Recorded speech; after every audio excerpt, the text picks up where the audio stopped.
ငလင်ကိုပညာရှင်တွေကြိုတင်ခန့်မှန်းနိုင်မှာသလားဆိုတော့သမိုင်းမှာခြားခြားပါးပါးတစ်ခုရှိရပါတယ်။ဒီတစ်ခုကတော့ကံကောင်းတဲ့တိုက်ဆိုင်မှုမျိုးပဲကြကြလက်ကြငလင်ကိုကြိုတင်ဟောကိန်းတုံးနိုင်ခဲ့တာခြားခြားပါးပါးဒီတစ်ခုပဲရှိခဲ့ပါတယ်။အဲ့ဒါတော့1995ဖေဖော်ဝါရီလမှာလှုပ်ခတ်ခဲ့တဲ့တရုတ်ငလင်ပဲဖြစ်ပါတယ်။ဟိုင်းရှန်ဒေသမှာ82နာရီအတွင်းငလင်ကြီးတစ်ခုလှုပ်ခတ်မယ်လို့ကြိုတင်သတိပေးခဲ့ကြပါတယ်။သူတို့ရဲ့ခန့်မှန်းချက်ကတော့ကာလကြာချိန်ငလင်လှုပ်ရှားမှုခြေရာခံမှုနဲ့ရေစီးဆင်းမှုအပြောင်းလဲတွေတရိษံတွေရဲ့မူမှန်တဲ့ပြုမှုတွေကိုအခြေခံပြီးခန့်မှန်းခဲ့ကြတာဖြစ်ပါတယ်။ဒီခန့်မှန်းချက်ကြောင့်ပဲတရုတ်အာဏာပိုင်တွေကသွေးခဲမတက်အေးတဲ့ဖေဖော်ဝါရီလမှာမြို့နေလူထုကိုရွှေ့ပြောင်းမှုဖိအားတွေပေးခဲ့တာဖြစ်ပါတယ်။ဒီပေးမှုပြီး65နာရီကြာမှာတော့ 7.5 မဂနီကျူရှိတဲ့ငလျင်တစ်ခုကလှုပ်ခတ်ခဲ့ပါတယ်။လူအသေးပြောက်ပမာဏကိုချော့ချပေးနိုင်ခဲ့ပါတယ်။ရွှေ့ပြောင်းမှုတွေကြောင့်သေဆုံးတဲ့လူဦးရေ300ခန့်ပဲရှိခဲ့ပါတယ်။ဒါမဲ့1995ငလျင်ခန့်မှန်းမှုဟာအောင်မြင်ခဲ့ပေမဲ့လည်းနောက်တစ်နှစ်မှာပြောပွားခဲ့တဲ့1996တန်ချမ်းငလျင်ကိုတော့ပညာရှင်တွေခန့်မှန်းနိုင်ခြင်းမရှိခဲ့ပါဘူး။တရုတ်အစိုးရရဲ့ထုတ်ပြန်ချက်အရလူပေါင်း2,400,000ကျော်သေဆုံးခဲ့တဲ့ဒီငလျင်ကတော့သေပြောက်အများဆုံးဖြစ်ခဲ့ပါတယ်။တကယ်တမ်းဘူမိပညာရှင်တွေကတော့ငလျင်ကိုခန့်မှန်းတဲ့အခါမှာတော့ငလျင်ဟာကမ္ဘာအောက်ကြောက်လာတဲ့ရွေးချယ်မှုကြောင့်ဖြစ်ပေါ်လာတဲ့ဆိုပြီးကြောက်လာတွေရဲ့ဘူမိအခြေအနေတွေကိုလေ့လာရင်ငလျင်ကိုခန့်မှန်းမိနိုင်မယ်လို့ယုံကြည်ခဲ့ကြပါတယ်။1990လောက်ကအချိန်ကတော့ငလျင်ဆိုင်ရာခန့်မှန်းမှုတွေဟာပညာရေးပိုင်းဆိုင်ရာအပြုသဘောတွေလွှမ်းမိုးခဲ့တဲ့အချိန်တွေပါပဲ။ဒါမဲ့ပညာရှင်တွေထုတ်ပြန်ခဲ့တဲ့သုတေသနစာတမ်းတွေ theory တွေဟာ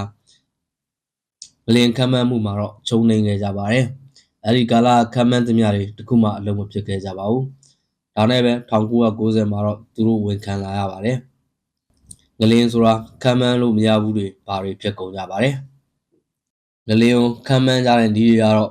ပထမနည်းကတော့ငလျင်အသေးတစ်ခုလှုပ်ခတ်လာရင်အဲ့ဒီငလျင်ရဲ့ဘိုးချက်နီးမှာငလျင်အကြီးတစ်ခုထပ်မံလှုပ်ခတ်မယ်ဆိုတဲ့ theory ပဲဖြစ်ပါတယ်။ဒီနည်းရဲ့အားနည်းချက်ကတော့ဘယ်ဟာအခြေပြေးငလျင်ဖြစ်တယ်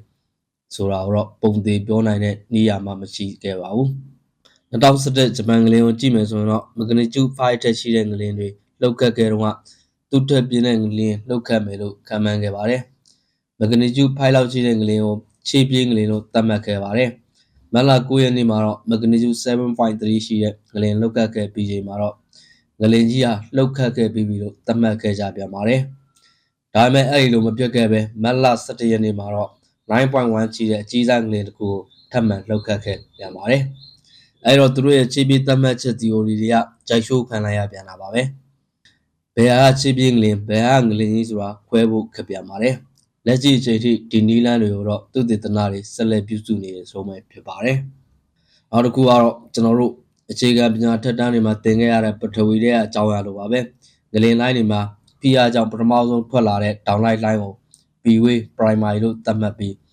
ဒီလိုင်းကတော့အဆိုင်ခဲအရေးကြားခံတွေကိုအမြန်ဖြတ်တန်းသွားနိုင်ပြီးကီလိုမီတာ2000ကျော်6မိနစ်အတွင်းရောက်သွားနိုင်ပါတယ်။အတူတူပြောရရင်နောက်မှထွက်လာတဲ့အလျားလိုက်လိုင်းကိုတော့ secondary S လို့ line လို့သတ်မှတ်ပါတယ်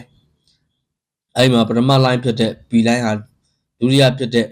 S line တွေထက်ပိုမြန်ဆန်ပါတယ်။ထိခိုက်ပျက်စီးမှုတွေကတော့ဒုတိယ line ဖြစ်တဲ့ S line ကတော့အဖြစ်ဆုံးအားပိုပါတယ်။အဲ့တော့ပထမဆုံးထွက်လာတဲ့ B line လို့ခေါ်တဲ့ line ကိုရရှိချိန်မှာတော့ဒုတိယ line ဖြစ်တဲ့ S line မလာခင်မှာတော့ကြိုတင်ပြင်ဆင်ချိန်မနက်ပိုင်းလောက်ရရှိကြပါတယ်။ရခြားပညာရှင်တွေကတော့ဒီ line တွေကိုလေ့လာပြီးမဂနီကျူ5.5ရှိတဲ့ငလျင်တစ်ခုဟာRiverside မြို့အနီးမှာစိုက်လှုပ်ခတ်မယ်လို့ဟောကိန်းထုတ်ခဲ့ပါတယ်။1994ခုနှစ်ဇန်နဝါရီလ30ရက်နေ့မှာတော့သူတို့ခန့်မှန်းတဲ့အတိုင်းငလျင်တစ်ခုကလှုပ်ခတ်ခဲ့ပါတယ်။ပြင်းအားကတော့4မဂနီကျူပဲရှိခဲ့ပါတယ်။ဒါကြောင့်ပဲဒီပညာရှင်တွေကဒီနည်းပညာကိုအသုံးပြုပြီး